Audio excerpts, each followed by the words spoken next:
coming to you live from the capital city of the great state of Texas, overlooking downtown Austin and the University of Texas. Welcome to the show that knows the pride and tradition of the Texas football program, and Texas athletics will never be entrusted to the timid of the weak. You are locked in to another edition of the multicast that has its eyes on Texas football. It is Eyes on Texas multicast here with us. I am Erin Hogan. He is Mike Craven. We're broadcasting live from the Austin Radio Network headquarters. And Mike Craven, of course, Austin American statesman, now with Dave Campbell's Texas Football, and they had a big announcement today. The cover of the Dave Campbell's Texas Football magazine, the Bible of Texas football, has been announced and revealed today. Mike will walk us through that process and who it is. You'll learn that this evening if you haven't already seen it. Also, I'm Erin Hogan, 33 years here in Austin, Texas, 24 years morning radio here in the ATX, now every morning on the Horn flagship station, hornfm.com. That's how we do. It is the multicast that keeps you on top of all things Texas football. It's a product of the Republic of Football and the Dave Campbell's Texas Football Podcast Network, powered by Grande Equipment. Grande Equipment is a locally owned independent equipment company that has been serving Central Texas and the world's equipment needs since 2004. They're online at grandeequipment.com. Michael, how are you? I'm doing pretty good. I still don't know how you get through that intro without losing your breath. I would stumble over a lot of that. But I'm doing pretty good. Caught up on all my shows. Ready to be back on this thing. I don't know how you write as many articles as you write, because you're a writer, and I guess I do this part broadcasting decently. But the cover person who is on the Dave Campbell's Texas Football magazine, we'll talk about it coming up in our second quarter, is you wrote the lead story. I did. 2,500 words. Now you're only been at Dave Campbell's for how long? 2 years. 2 years 18, now. This is your first cover story? No, I did the Jeff Traylor, Joey McGuire one last year as well. I will tease. And then I did the Sam Ellinger one back in the day as a freelancer. Oh, look at you. Well, that helped you land where you are. But that was exactly right. We'll get into that coming up. But I have to assume that, I will tease our multicast audience that it was 2 coaches on the cover last year. Mm-hmm. It's a coach on the cover this year. It is a coach on the cover this year. Yeah.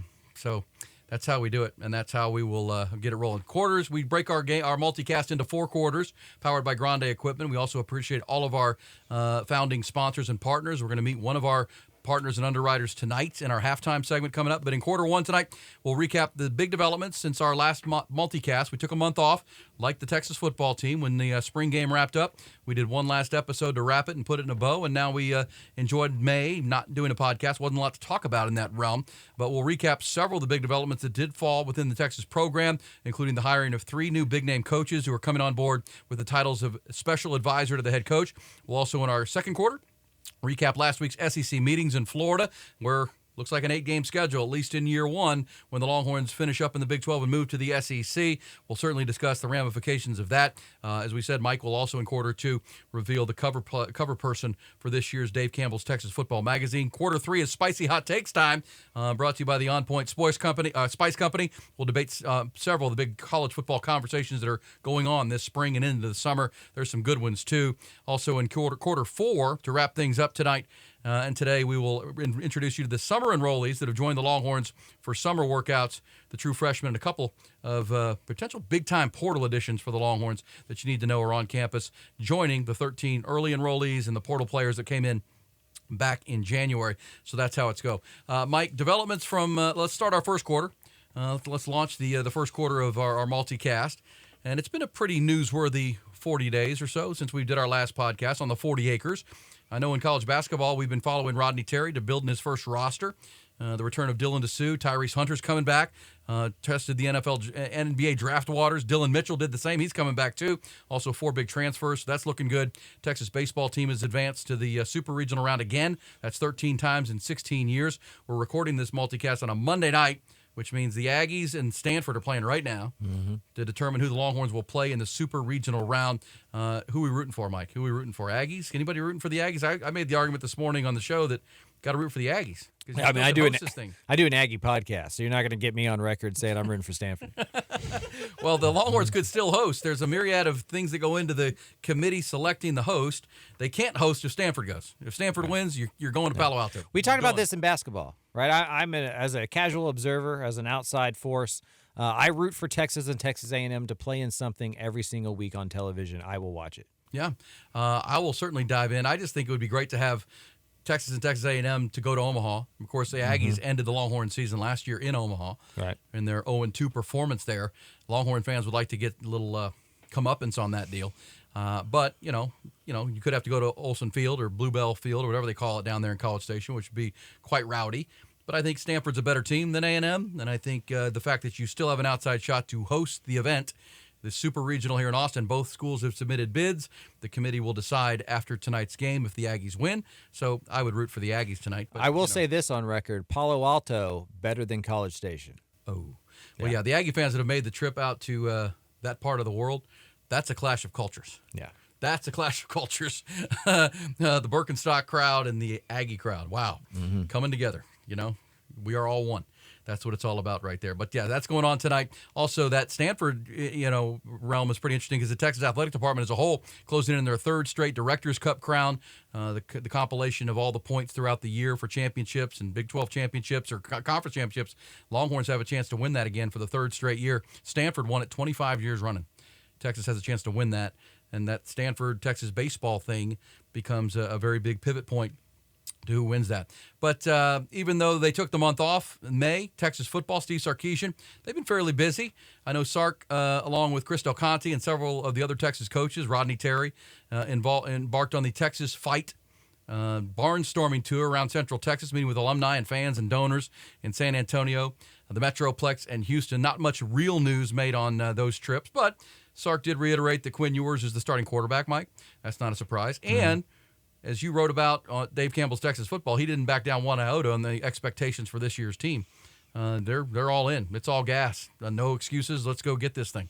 Yeah, I mean, from talking to Sark, talked to Jordan Whittington, talked to Jalen Ford for the magazine, and all of them didn't shy away. I kind of, gave them a little bit of an out or tried to brace that a little bit because a lot of teams usually don't want to just go on record going Big 12 championship or bust, right? And that's how they feel.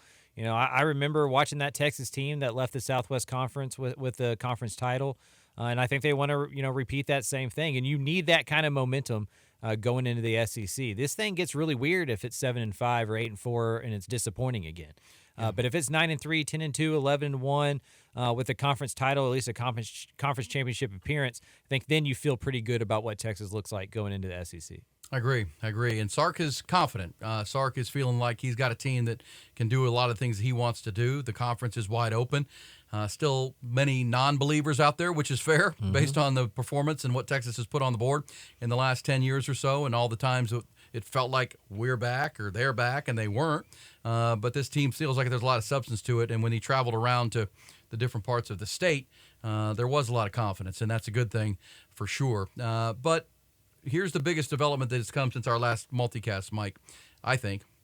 You can correct me or disagree, but the hiring of not one, not two, but three special advisors to the head coach. And last year, this was the Gary Patterson role that even Sark has gushed about how successful it was and fruitful, just to have someone, a sounding board for him to talk to, another set of eyes who he could, check in on and then report back to him on how things from an experienced coach like Gary, what he was seeing and maybe what moves need to be made. Well, he took that, built on it, and he's bringing in a different advisor for each phase of the game. He's bringing in on offense Paul Chryst, the former Wisconsin quarterback, former Pittsburgh and Wisconsin head coach, went to a Rose Bowl, tremendous in developing offensive line, running backs, run game, power run game, outside zone run game, all the things that Sark wants to be here, that power run game that sets up play action pass for his speedy outside receivers. Paul Chryst, lots of experience coming in to help with the offense. On defense, Payam Sadat, former Washington State linebacker who, began his defensive coaching career with Dick Tomey out at Desert Swarm, like that whole realm of defense, and has always climbed the ladder on the West Coast, but in particular was at Army as a defensive coordinator for a long stint. Obviously has ties to the Texas staff and Pete Kwiatkowski. He's coming in to be a different set of eyes for the defensive side. And then on special teams, this might be the biggest one, the coup de grace, Mike. 30 years, an NFL special teams coordinator, Joe DeCamillis, coming in to help out Jeff Banks and the special teams for Texas. I mean, this guy was a coordinator for the Rams when they won the Super Bowl just in 2021. And Cowboys, go down the list of teams. This guy's as good as they get from the National Football League, bringing his brand. Pretty clear Sark is all gas on this thing. Yeah, I mean, I think they know the expectations, and they know it's going to be fine margins, right? It's going to be special teams. It's going to be, execution here and there, doing the small stuff.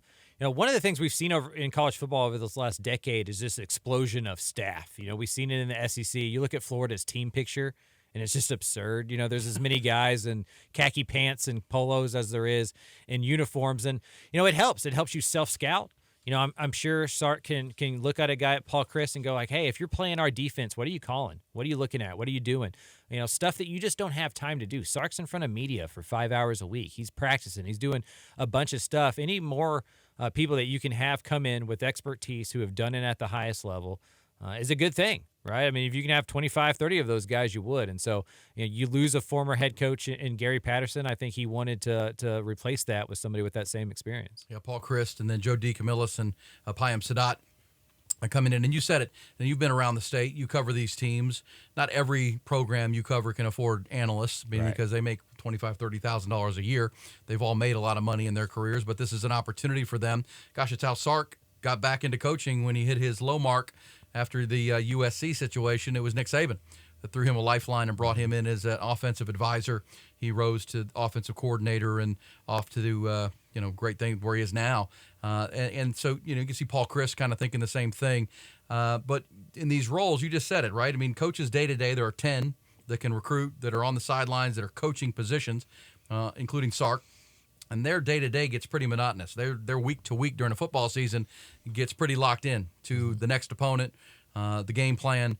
And you can imagine coming in on a Sunday after a game is over, and these three coaches have already helped you put together the scouting report for the next week's team, your self-scouting of what they saw, of what maybe your weaknesses are, how they would attack you if they were playing you right now, and what the strengths are of the team you're going to play. I mean, those things are huge advantages where you hit the ground 3 days ahead of what you normally would be able to do to get prepared by Tuesday for the first or Monday for the first practice. Or you see a unique defensive front and you look over at Paul Chryst and you go, you ever seen anything like that? When you've seen it, what have you run? What has worked well? Or, hey, we're trying to get our guard to do this. Have you used any steps differently that way? Or he may be out at practice and he sees some inefficiencies somewhere and be like, hey, there's a drill where you can work both of those things at the same time. And so, I think in any line of work, in any profession, the more big brains you can put into a room, the better, right? And good on Steve Sarkisian. For a guy, he's never won a conference title, right? He's never won 10 games in a season.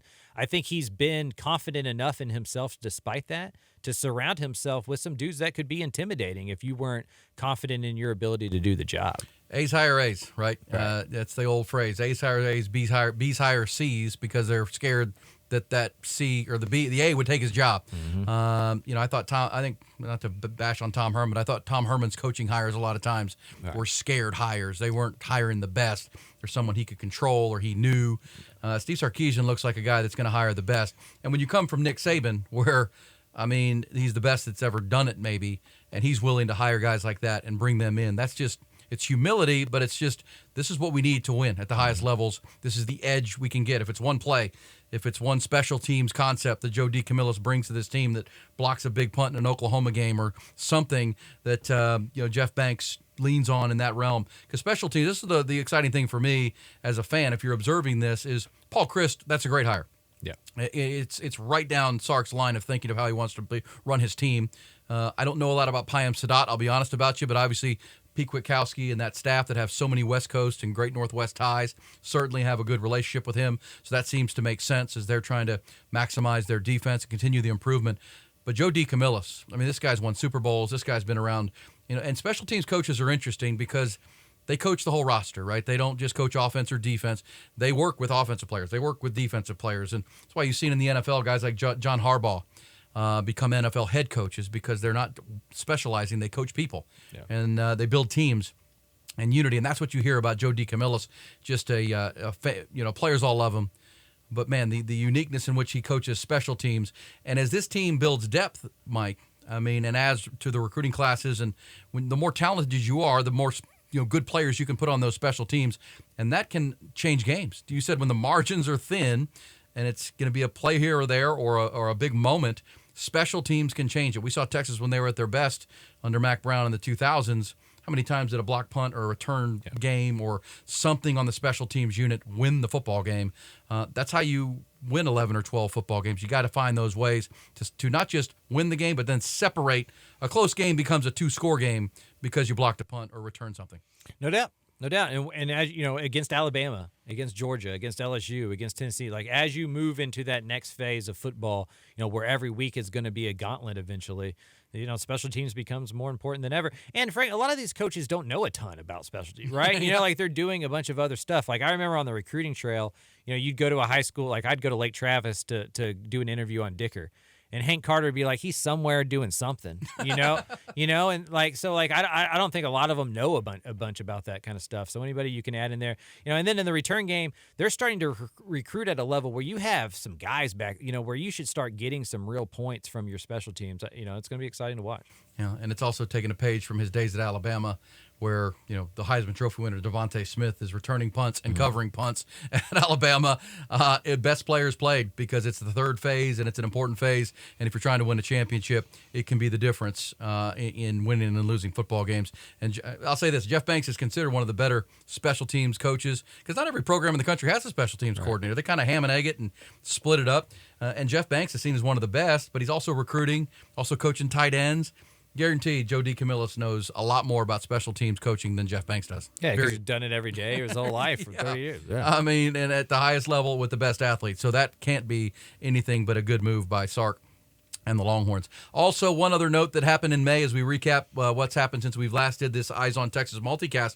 We're overlooking downtown Austin. We tell you that when we start the multicast every time. There's the state capitol. I can see it out there. The legislature in the state of Texas has voted into law in the state changes that have been approved by the governor, Greg Abbott. It is NIL legislation that gives the schools in the state of Texas, not just the Longhorns, but every school that plays in the state of Texas, more freedom within NIL name, image, and likeness rules. It also, the most notable change appears to be it provides cover for schools from being punished by the NCAA for any NIL violations, including any committed by collectives that have been set up to support student-athlete deal facilitation. So this is politics at its finest, politics into big money college athletics and the state level, which is why we're already seeing Nick Saban and a group of SEC coaches move to Washington. And think about this, Southern football coaches going to speak to stay out of my way, government people. Yeah. Going to lobby Congress and to the get feds some more government to help to get us some more government. It's funny how that works because those Texas A&M and USC have all the money. We can't compete. We need your help. And can you imagine these hearings, Mike? Tommy Tuberville and this ilk, interviewing. Or having hearings with Nick Saban. What a clown show this will be.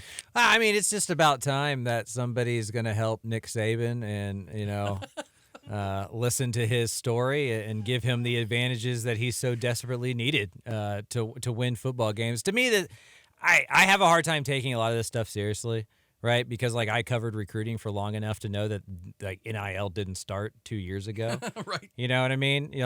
Instead of giving guys poker chips and making them go play for an hour and then cashing out the rest of them, you can just give them money now, And Nick Saban's taken bigger jobs and left places to go get more money. I do think it's funny that this is all happening in this kind of way, but I do think you are going to see a separation between the states, and I think that's the important part, right? Is they all need to be playing on a quote-unquote even playing field, and there's never been one. I went to UTSA. We are not on the same level of playing field as Texas, right? That won't exist ever. But eventually this is going to separate into the top 60 teams being on their own island doing their own thing, and you can't have different states within that union coming up with different rules. So I understand Nick Saban's gripe. It's just one of those things that's hard to listen to because he's Nick Saban. Yeah. And if he was at a school that had more financing and richer donors, he'd love NIL. Let's be fair about that. Right. I think that's fairly obvious of where that stands right now. All right, that's the end of our first quarter. We break them into 4 quarters every Texas multicast, and our first quarter is brought to you by the Texas Mortgage Guy, our man Carlos Carrion. We're going to meet Carlos coming up throughout the course of the summer. In our halftime segment, we're going to be meeting and introducing you to some of our key sponsors, our main sponsors, our founding underwriters. So we're excited about Carlos, and we appreciate the TexasMortgageGuy.com for jumping in here. Excited time. And quarter two, though, and we have a new segment, Mike, that you're going to like. I affectionately glossed it. Craven's Cranium. Craven's Cranium. That's a scary place. Yeah, it is a very scary place. And it's topics that are swimming around your brain. I asked you, I said, Mike, send me some things that you're thinking about. You think about a lot of things. You write a lot of stories for Dave Campbell's Texas Football. Craven, send me stuff that's swimming around your head. And first up in the corner is, as we aforementioned, Dave Campbell's Texas Football has announced their covers. The annual Bible of Texas Football comes out every July. Yep. And it's always anticipated who will be on the cover. It's been players, it's been coaches, it's been some of the biggest names in the history of Texas football. Always a massive decision and honor. Can you share with us who is the cover person in this year's edition? In 2023 summer edition that will come out late June for subscribers, TexasFootball.com, early July for non-subscribers, it is Sonny Dykes, head coach of the TCU Horned Frogs. A relatively easy decision. I'd imagine it could have been predicted by most people. Our guy Joe Cook works at Inside Texas, picked the main cover and the Gateful cover on Twitter earlier today. So I don't know if we shocked anybody. But Sonny's an interesting story. You know, for those who don't know, he has ties in the state of Texas, like beyond anything you could imagine, right? Like he was up, Friday Night Lights. He grew up kind of playing baseball and stuff with those guys when his dad was coaching out there at Midland. He grew up in Austin, was around Texas for a long time. So his dad, obviously a famous guy. First time that we've had a father and a son on a cover. His dad was on the cover in 1990. But then he was also, on the front foot of like an offensive revolution that changed college football forever. I mean, I think I could make an argument that Hal Mumme and Mike Leach are the two most formidable people in modern college football. Since 1990 on, nobody has changed football in a way that those two had. And Sonny Dykes has worked for them since he was a GA at Kentucky. And so I got to talk to Hal. Got to talk to Sonny, got to talk to some few people around the air raid about him becoming the first offensive guy from that tree to play for a national championship, and it happening only a few weeks after Mike Leach passed away, and what that means for that group, what that means for that tree and that legacy, and kind of his. I think what's interesting about Sonny is we all have dads, right? And you have this idea of you're going to make your own path. And he wanted to do that. He wanted to rebel from Spike, and he went and he coached with Mike Leach and Hal Mumme, and he got to Cal and he failed, because he just worried about the system. He just worried about the X and O's. He didn't care about the culture and all that kind of stuff. And his dad was very big into the culture part. He never had star players and stuff. It was all about, the team. And so when he got back into coaching, when he became a head coach again at SMU, his goal was to meld those two philosophies, the scheme from Mike Leach, the culture from his dad. That helped SMU have their first 10-win season since the death penalty a couple years ago, and then it helped TCU get to a national championship last year. All right, there it is. Dave Campbell's Texas Football. The cover is Sonny Dykes. You see on the inside fold, the Godfather, Reginald Samples. That's the high school storyline. And as you can see, what's the lead there, Mike? It's finally or something? At last. For people who don't know, Duncanville's been in the state championship game the last 4 years. And the first 3 of those, they lost to North Shore. And in 2018, in excruciating fashion. I'm sure everybody's seen the Hail Mary, Demetrius Davis, that Hail Mary. And that may have not even been his worst loss. I mean, 15 years earlier, there was a blocked extra point that would have gone into overtime when he was at Carter or Lincoln, I think. And so, he's kind of been the guy who's almost gotten there but never did.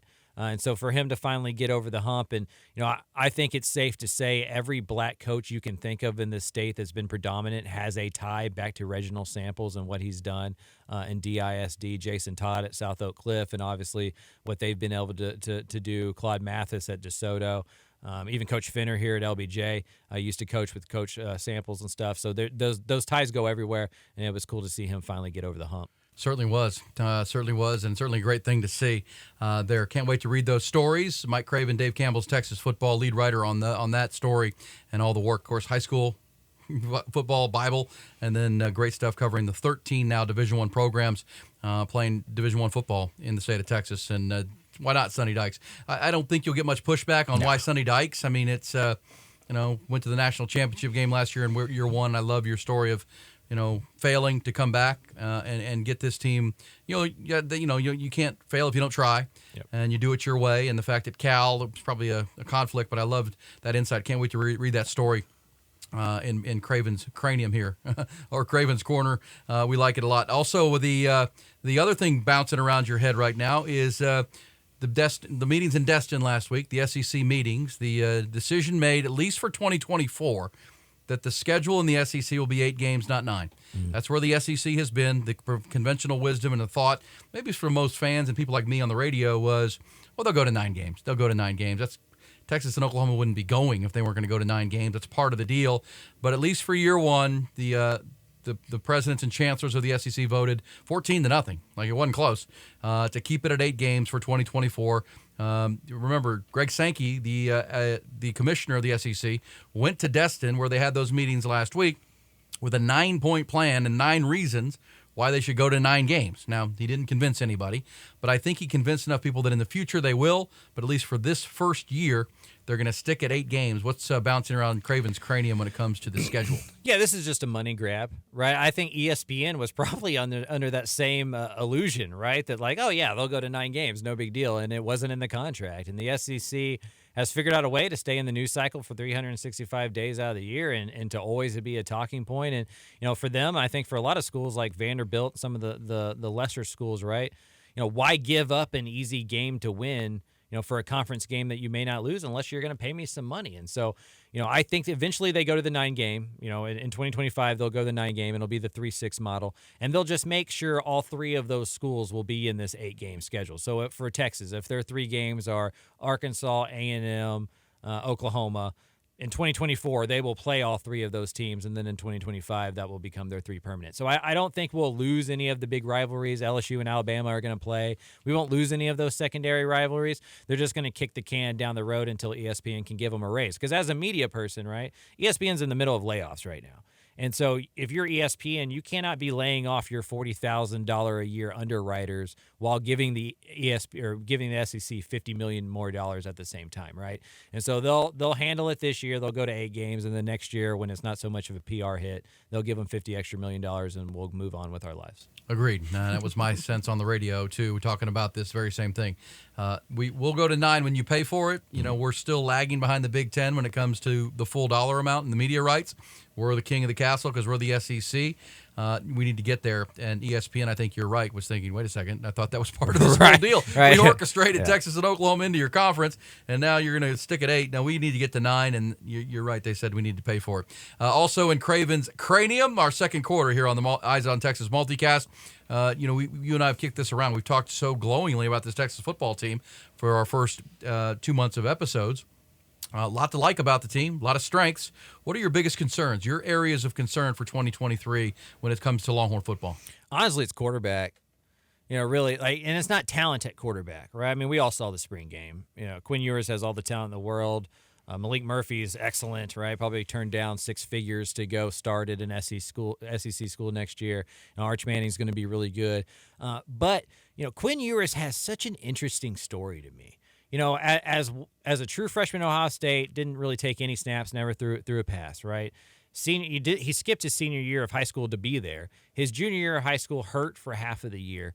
Hasn't played a full season of football since he was 16 years old as a sophomore at South Lake Carroll High School. So, what will he be? How consistent will he be? Can he be the quarterback Texas needs for 12 games? Because with the amount of talent we've talked about Texas having, they don't need Trevor Lawrence or Vince Young, somebody to come in here and just go win football games, right? They need somebody who doesn't lose them, who doesn't have those performances like we saw against Oklahoma State where it just looks like he's lost. And so, what will he be? How will he play? How does he handle those pressures? That's my biggest concern on the offensive side of the ball. And then defensively, it's just linebacker next to Jalen Ford.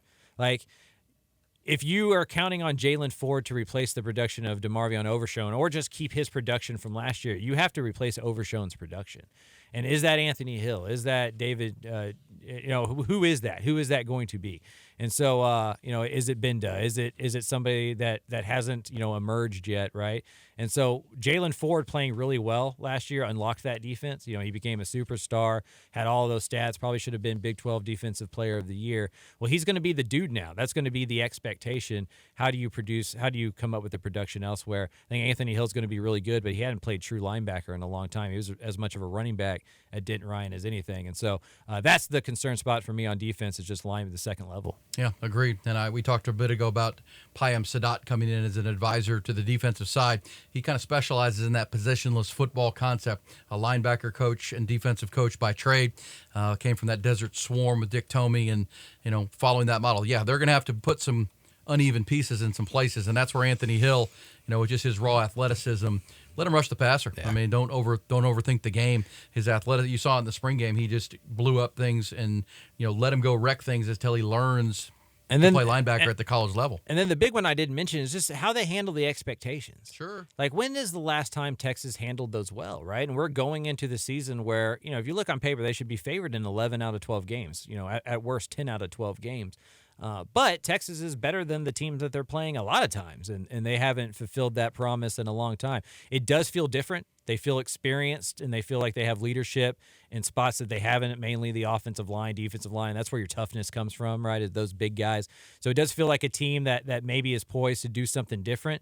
But I'm with I understand everybody on the outside going, well, these are all things. Like, I would go around the state when I was doing the magazine interview, and coaches want information. So they're asking about all of the other schools, And so you start talking about Texas, and they're like, well, that's what you say every year about Texas, not just about me, but just in general, right? And so, I think it's understood to see why it's going to be a wait-and-see approach for a lot of people, because they always are so talented. Well, on the Horn in the Morning show, we've glossed at the All Gas, No Excuses tour, and I think that's what it is. There is no real excuse, and that puts a lot of pressure on Sark. I mean, he's got to deliver. I mean, this team they had 4 losses last year that very easily could have been wins with some better coaching decisions, better play calls, and just better execution by the team. That's a step forward because they were 5-7 the year before. They were in every game. They had games that could have been won. So I think I agree with you. I see the reason for the optimism, but got to deliver it. You got to put it on the dirt, and there are no excuses on an all-gas team this year. That's why I think you're seeing Sark bring in as much help as he can, many different eyeballs, being humble about it, knowing that a great season this year sends you into the SEC in a really good place. Second quarter, brought to you by Hayes City Store and Ice House. Hayes City Store, my favorite spot. You'll see me out there a lot of nights. It's in Driftwood, Texas, between Kyle and Wimberley. Out there kind of not far from Dripping Springs as well. Great little spot in the triangle. Hayes City is your home for the best scratch Texas comfort food. You can sit inside under the canopy of oak trees or on the patio like I do a lot, and their outdoor covered ice house and sports bar, and watch all the games. Open every day, lunch and dinner. Dining room is there as well. Their scratch food is legendary already. People are making the trip from wherever they are.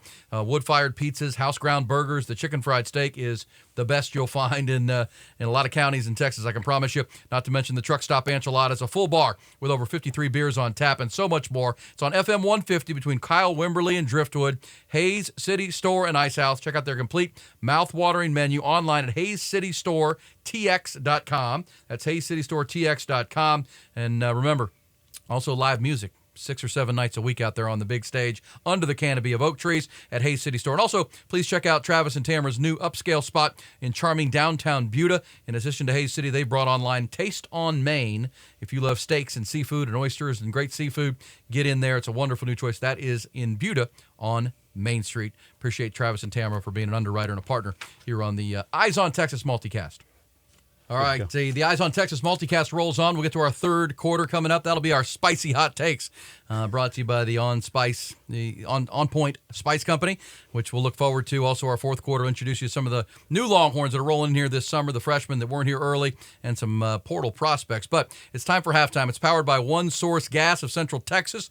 We're going to tell you about them coming up. But then now, normally during the season, when we fill in our halftime, we're looking forward to bringing this to you every multicast, a conversation with a former Longhorn football star, kind of a Where Are They Now segment. We're going to get to know them, what they're up to. We'll usually tie into the opponent that week for the Longhorns during the football season. We'll have some fun during August camp with former Longhorns. Also during the football season and halftime, we're going to do a How the Longhorns Are Faring in the National Football League segment as well. Keep you up to date with all the Longhorns playing on Sundays and Mondays and Thursdays, and whenever they're playing.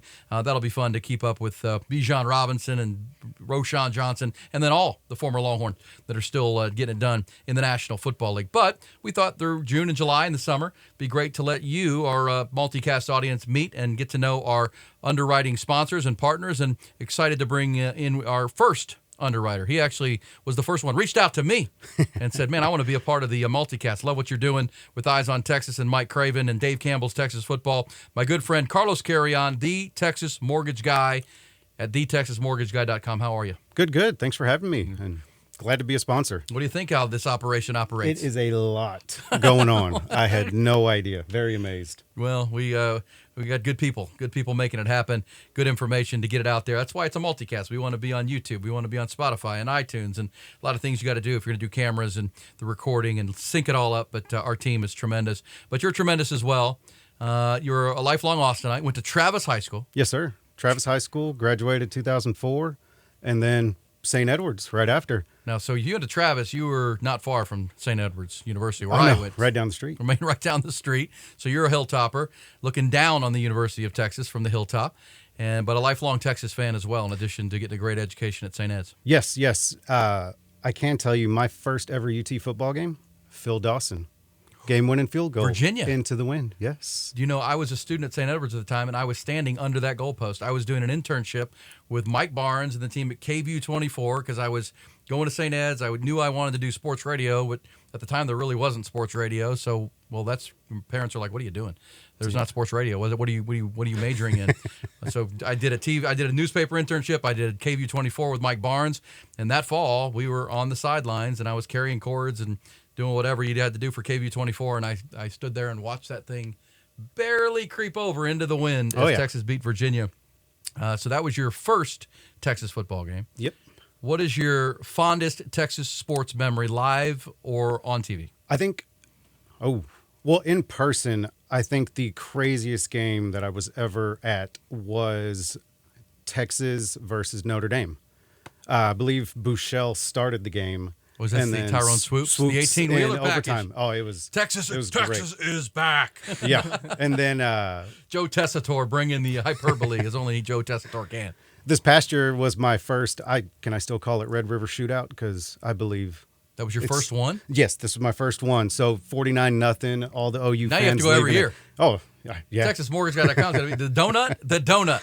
Oh, it was great. And Texas fans were mad that it wasn't 52 because they missed a field goal. It's supposed to be 52 skunk. So those two games definitely were. And you love all the sports, baseball, basketball. Yeah. Watching them get to another super regional is nice because was not expected this year. Rebuilding I year. Personally did not think they were going to get this far, but they shut me up, and I'm glad. How about LBJ, LeBaron Johnson Jr., beautiful. Stud at Miami on Saturday night, which is a lot of fun to watch. All right, so TexasMortgageGuy.com. Tell us about what you're doing with mortgages. I know it's a weird market right now for everybody trying to figure out interest rates and housing in Austin. And tell us what you're up to. So I guess what I can say right now is, yes, interest rates are higher than they were a couple of years ago. But hear me out here. We get you into a house right now at the current interest rate. Say you wanted to wait a year. What if interest rates are higher next year? Guess what? You just looked smart because you bought already at the current interest rate. And if they are lower in a year, let's just get you refinanced because you got into that house at a lower price than you will next year. So I'm just here to help out. Just here to help out. And when we talk about your message at TexasMortgageGuy.com and all of your socials, it's you're not just there to give you a quote and just lip service. It's to get you where you want to be. Yes, definitely. If I'm just here to help, let's solve a problem. Let's get you in this house. Like I said, the interest rates might be a little higher than we've been used to the last couple of years, but get you in at the current prices. A year from now, if the rates are higher, you look smart getting in. A year from now, if they're lower, let's get you refinanced, and all will be good. Is that the easiest way, thetexasmortgageguy.com, to find Carlos? Correct. To find you? www.thetexasmortgageguy.com. You can send me an email, carlos@thetexasmortgageguy.com, or simply just text me, 512-769-0552. 0552, the website, the way to go, thetexasmortgageguy.com, and our first underwriting partner and sponsor, and we hope you are for a long, long time as we grow this thing and into the end of the Big 12, into the SEC, and looking forward to future visits with Carlos. Carry on. Definitely looking forward. Carry on, my wayward son. Thank you, my I friend. appreciate it. Thank you. Our halftime segment this week and every week moving forward, brought to you by One Source Gas of Austin. They are your Texas compressed gas leader. One Source Gas provides compressed gases such as CO2, nitrogen, oxygen, propane, and many more for various industries in the great state of Texas, throughout Austin, all the way to San Antonio. One Source Gas is your lead CO2 provider for the service industry, hospitality industry, and serving the medical industry as well, the industrial industry, as many more. One Source Gas is locally owned and operated, has been for a dozen years now, and my buddy Richard and his team there understand the exceptional customer service is the key to your success when providing products that help you run your business. If you're opening a bar or a restaurant, your CO2 goes out, you can't serve draft beer, you can't serve sodas, it's a real trouble spot. So make sure you're going with the right group, bar or restaurant owners, dental offices, veterinarian clinics as well. If you have a business that has compressed gas needs, and looking for a new CO2 or more reliable CO2 or compressed gas provider, you cannot go wrong, and you need to visit their website, onesourcegastx.com. That's onesourcegastx.com, or call my buddy Richard, 512-214-8484. That's 512-214-8484, and one of their friendly staff members, or Richard himself, will be glad to help you with your compressed gas needs. They're going to bring you halftime all season long here on the Eyes on Texas Multicast. One Source Gas of Austin. Again, online at the website, onesourcegastx.com. Onesourcegastx.com. Time for the third quarter on the Eyes on Texas Multicast, episode number 8. And our third quarter is our Spicy Hot Takes segment, and it's brought to you by the On Point Spice Company, local small business that produces the top quality spice blends that are a must in every home and every barbecue pit. We'll tell you about them coming up. But here's what we do on Spicy Hot Takes. Our opinions on some of the biggest stories surrounding Texas, the Big 12, and college football. And our digital dude, our man Nolan Hogan, who does all our digital work, has scoured the interwebs to find compelling, spicy college football conversations. Nolan, how are you? I'm great. I'm ready to get you some hot takes and let y'all debate these ones. All right, what's out there? What are the interwebs scuffling about? So last week during the SEC meetings, while committee was deciding the schedule format, which was decided to 8 games, at Doc Texas on Twitter put out this tweet on the screen saying, "Think SEC is going to try and create a rivalry for Texas, just like they're trying to do with A&M and LSU. What actual rivalry Texas fans would be happy to see? For me, Tennessee would make sense, but I was wondering what you guys would like to see other than OU or A&M." All right, Mike, this is the rivalry debate. Yeah. There are those arguing that college football has scrapped rivalries. They don't care about rivalries. It's more and more NFL every day. But rivalries are the traditional brand of college football. Mm-hmm. And we know, as we talked about in our second quarter, the 8-game schedule is at least on board for this year. I think or 2024, not this year, but the first year in the SEC for Texas. I think you said it right. The SEC will navigate the schedule in year one to make sure it's Oklahoma, it's A&M, probably Arkansas as well. But big picture, let's say they don't agree, and they're going to go to 8 games, and there's only one rival outside of maybe Oklahoma that they play every year. Is there one team in the Big 12, in the SEC, that we're not talking about that you think could become a great traditional rival? No, I mean, for me, Texas has the easiest 3-team pick in the SEC, right? I mean, like Texas A&M, Oklahoma are obvious, and we could have that debate, I guess, if Oklahoma or Texas A&M is the biggest rival. I would imagine Oklahoma is to most Texas fans. But number 3 is easy. It's Arkansas. I mean, I was raised by Charlie Craven. If I didn't say Arkansas, I'd be in a lot of trouble. You know, for people who are, 50 and older, maybe 60 and older now, Arkansas is up there with A&M and Oklahoma as their biggest rivalry. And so, I think if we're looking for a third team, it's that one. I understand why Tennessee would be there, the UT, the Orange. I guess that makes sense, the Tennessee-Texas connections historically. But if we're just looking for fun, like if we can throw those all out the window and you just got to pick the 3 teams you'd want to play, I'd imagine it'd be A&M, Oklahoma, and LSU. Every other year, you get to go to Baton Rouge and enjoy that festivities, and you get them in your game or your stadium every other season. We remember the Joe Burrow game and how fun that was for everybody. LSU, I think, would be the one I would want as a fan. Yeah, agreed. And I was thinking about this when I saw this come in from Nolan. I think that Tennessee would be a great natural rival for Oklahoma. Yeah. They've talked about Missouri, but they played a home-and-home recently. Baker Mayfield was a part of that with Tennessee in football. I'd love to see Oklahoma, because Oklahoma's going to play Texas. There probably won't be when they go to the 3+6 method and scheduling format, it won't be A&M. It'll probably be Texas, Arkansas, and a third. Yeah. I've heard Missouri, but I think Tennessee would be good for Oklahoma. Especially with Heupel there right now. That would be a fun thing. Yeah, and Tennessee's performing well in all sports, too. Their programs are playing very, very well. That'd be a lot of fun. Big state school, not too far from Oklahoma. I think that would make some sense. But you're right. I mean, it's so natural. And I would imagine, as we talked about earlier, ESPN's going to fight like hell to make sure those are the three, because that's what they're paying for. They want those games every year. If you don't include Arkansas as one of your three favorites for I just question how long you've watched Texas football. That's fair. You know, like if it's a new thing, I can understand why if you picked it up in like 2000 or 2010 or something, Arkansas is not there for you. But historically, like there is no debate on who the third rival is for Texas. It absolutely is Arkansas. No question about it. No question. And A&M, ESPN will fight like heck to make that happen. And so will Arkansas, by the way. So like will Arkansas wants that sellout every other year, and that's a guaranteed sellout in that stadium every other year if you get Texas. And at the beginning when Arkansas left, they weren't doing very well in the SEC. They still haven't reached the high marks.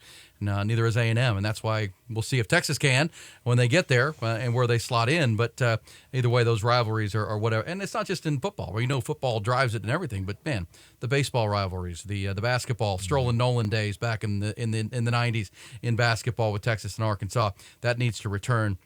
Agreed. What's number 2, Nolan, on the spicy hot takes brought to you by the On Point Spice Company? So this one came out earlier today from 247 Sports. They posted out a graphic of the college football teams on the verge of a breakout season in 2023, listing Texas, Texas A&M, OU, Wisconsin, Ole Miss, Notre Dame, Iowa, or Maryland. And I didn't think that this is like a ranking thing because there's no numbers system to this, but I was wanting to know if Texas isn't the team that makes that breakout this year, who on this list would be that team to make that jump? Michael? For me, it may be Ole Miss. They added Zachary Franklin, the wide receiver from UTSA, the other day. They have excellent running back. Ulysses Bentley is still there. The running back from SMU that transferred a couple years. You look at their quarterbacks, running backs, wide receivers, a lot of talent. I really like Lane Kiffin. The one that I don't think maybe I'm on the wrong podcast to say this, but A&M figures out their run defense. They're going to be pretty good. You look at what they have on Aniyah Smith, Evan Stewart, Moose Muhammad, Donovan Green are their weapons. Running back, they have 3. That Connor Wegman kid was a 5-star coming out of high school. Would have been in that same class as Cade Klubnik and Quinn Ewers had Ewers not reclassified. A really good player out of Houston. They have so much talent in the front 4 of that defense and in the back end of that defense. Linebacker is also a concern for them. That's going to be the weak spot for them. But going from 5 wins, like if we're talking about just your floor, right? Like going from 5 wins to 8 or 9 in the SEC would be a pretty big jump for Jimbo Fisher. And I think he needs 9 to stay. I think if he gets to 9 or above, Jimbo stays. If it's 7 or below, Jimbo's gone. The real fun starts at 8. Like the real fun of that conversation starts if A&M goes 8-4, what that fan base is going to do. Because with Texas coming, and then it also depends on how well Texas does, right? Because if Texas goes 11-1 or 10-2 and wins the Big 12, 8-4 is not good enough at A&M. If Texas kind of falters and goes 7-5, 8-4 again, then 8-4 they can probably kick the can down the road and see what that's going.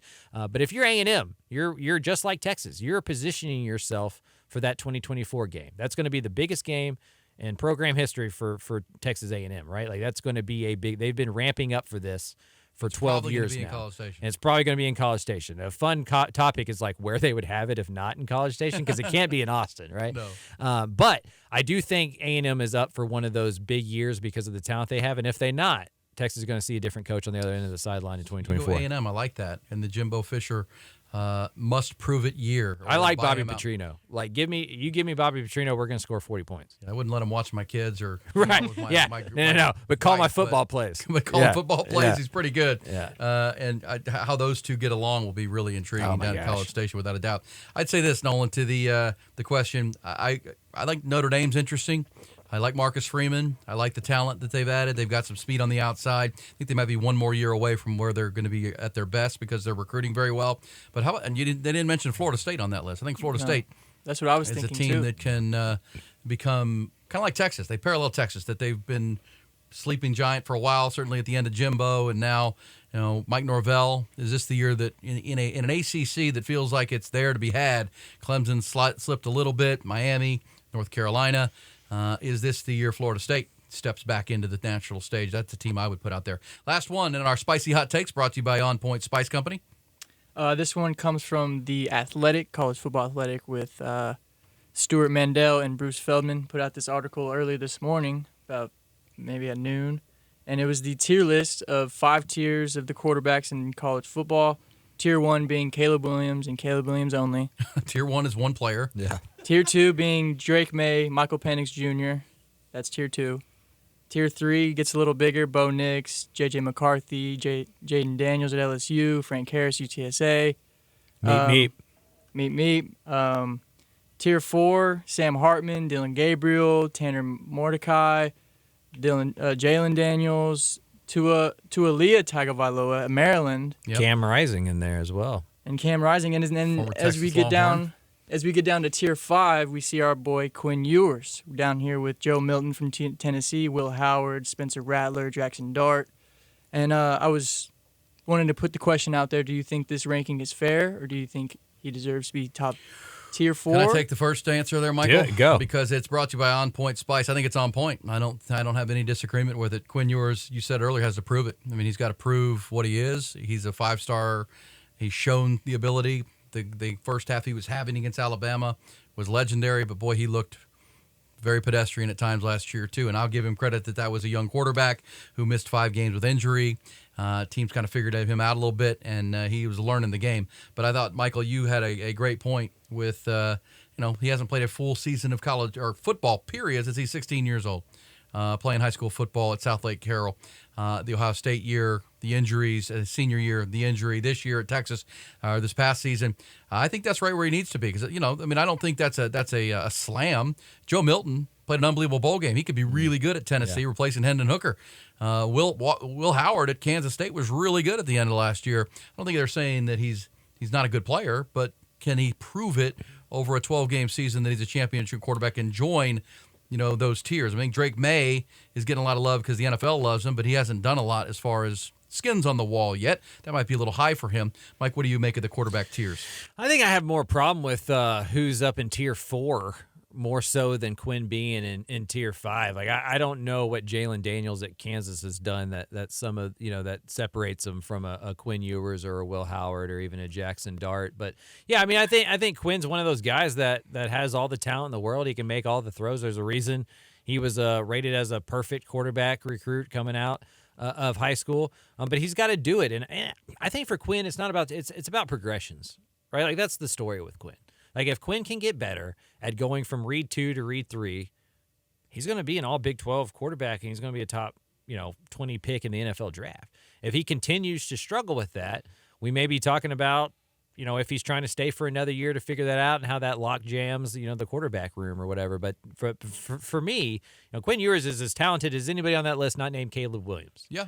It's just a matter of in between the ears. Is he football IQ high enough to lead a football team this talented to the heights that it's supposed to be taken to? We'll find that out. I'll wrap that up by saying I agree with you. He has the highest ceiling of any of those players in Tier 4 or 5 to be into Tier 2 or 1 pretty quickly.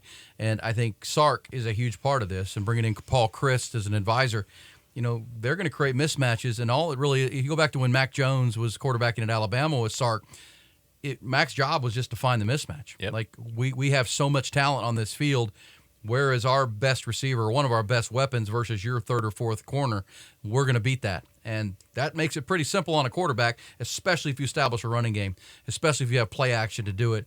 Gosh, how many times in that record-breaking year for that Alabama offense were guys running wide open and free?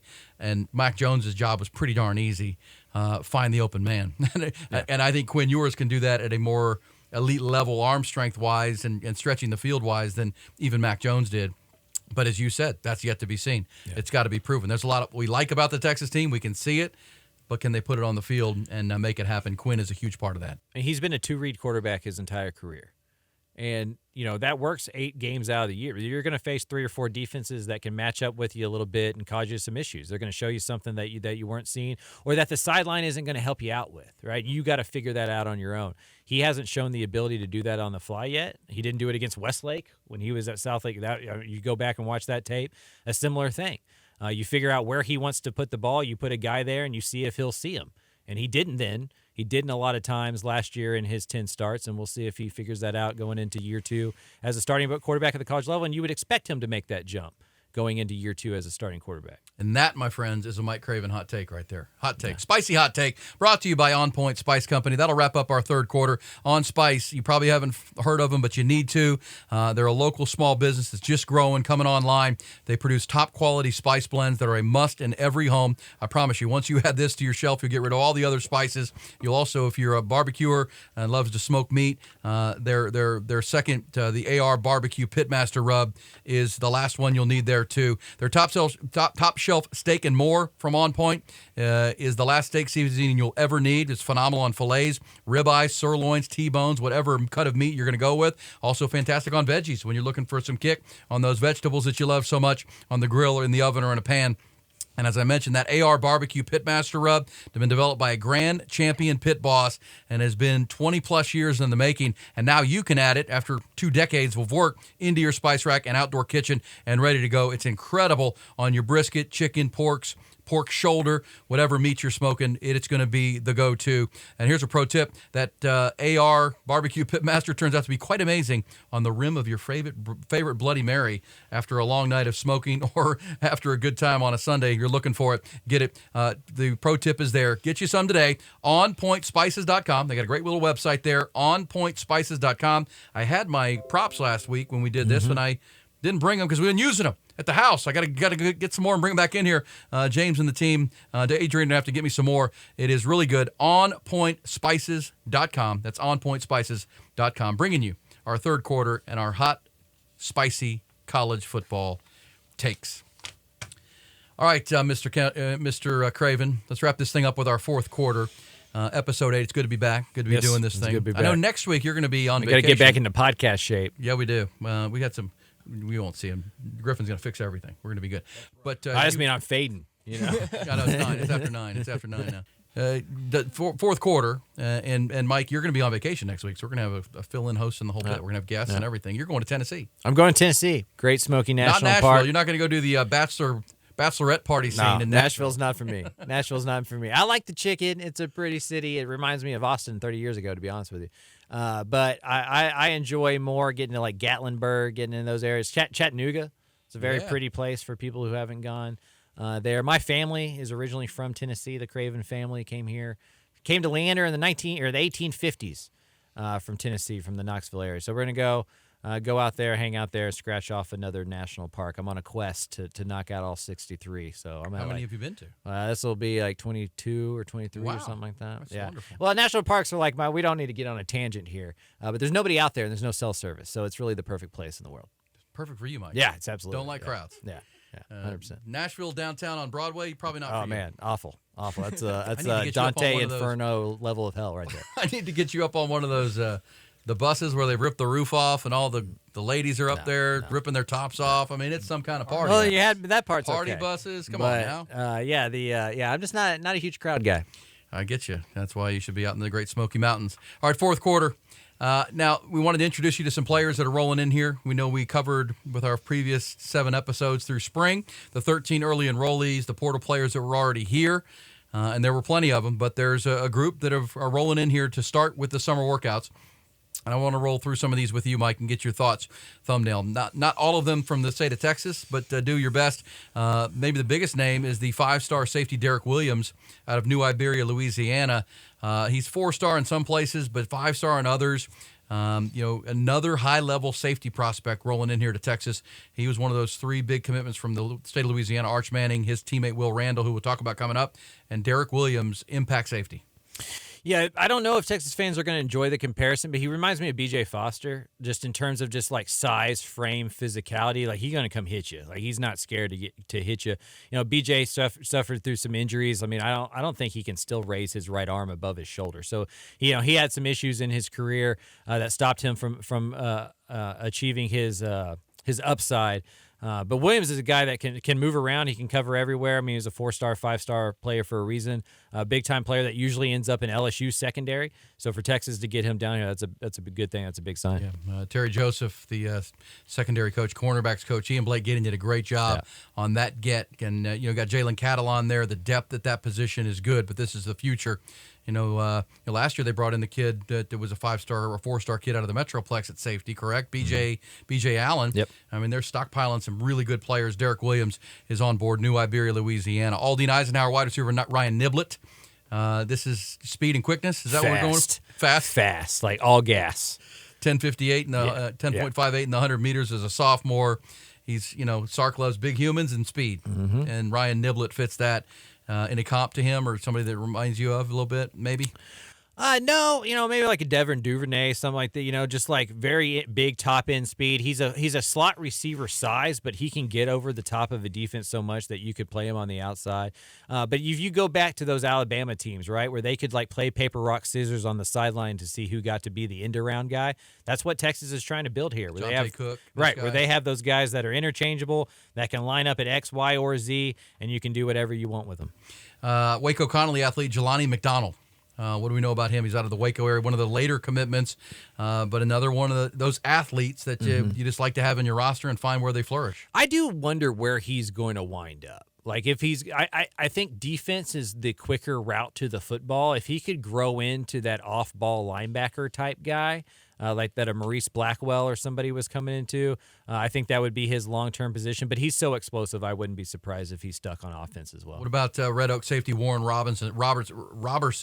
Speaking of a guy that'll come up and hit you, I've seen some of his video. Committed to Texas over TCU at the very end. This guy will come up and lay a lick. Yeah, I remember back when I was first getting into this business, safeties were just where you put slow corners. And now safeties are having to become the answer to positionless football. They have to be linebackers in run support. They have to be cornerbacks in the secondary. They have to be quarterbacks in the way that they kind of put pieces together. And he's one of those guys that can play multiple positions, free safety, boundary safety, do it all. What about the North Crowley linebacker Samaje Burrell? He was one of the first commitments for this staff. It's and a great recruiting class for linebackers for the defensive staff, and Jeff Choate, obviously, Anthony Hill coming in from Denton, but this kid, Darian Gillette from Marlin, but this was a big one early, Samaje Burrell. Yeah, just another guy who's a football player, always around the football when you watch his tape, should grow 20, 30 pounds and be a true inside linebacker. It's modern football, so we can be honest and have an adult conversation that one or two of those guys is going to end up transferring, right? Yeah. But you sign 4 high-level dudes, and you figure out the 2 that stick around and turn into really good football players. And of the guys that you mentioned, 2 of those guys are going to be really good, and you roll with those dudes. What about the offensive tackle from Melissa, Trevor Goolsby, one of the only offensive linemen in the 2023 class who didn't enroll early? So he's coming in summer, part of that big humans, and another one of those big guys, Trevor Goolsby.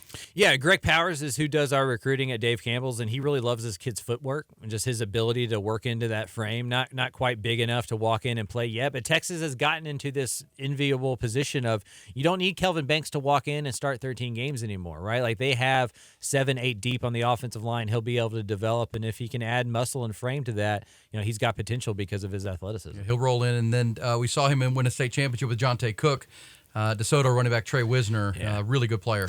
Yeah, he can do it all. He's kind of like a Swiss Army knife kind of guy. He can be a slot receiver. He can play running back. I think Debo Samuel, that's what we're going towards, right? Like the positionless football. Kyle Shanahan is a big, I don't know if mentor is the right word because they're relatively the same age, but definitely friend and somebody that Sark tosses football ideas with.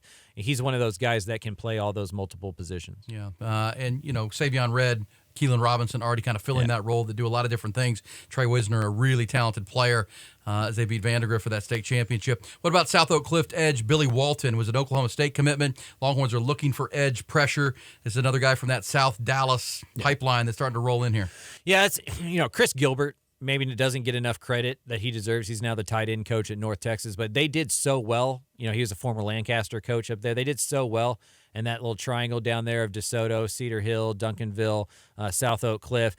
They'll have to continue that to be really good because A&M, LSU do so well in Houston. We'll see how that continues. But Billy's an excellent defender. That South Oak Cliff defense over the last 2 years is about as good as we've seen at the high school level statistically since the 80s in Houston Yates. And there's I think there was 9 out of their 11 starters play Division I football now from last year's team. He's an edge rusher that needs to add weight. He's a little skinny, looks more like a basketball player than a football player right now, but should be really good high end. And when you can get into those schools and sign those players, you just have to do it because there's going to be 10 more coming down the pipe. And there's a bond between all those guys. They grew up playing all sports together in South Dallas.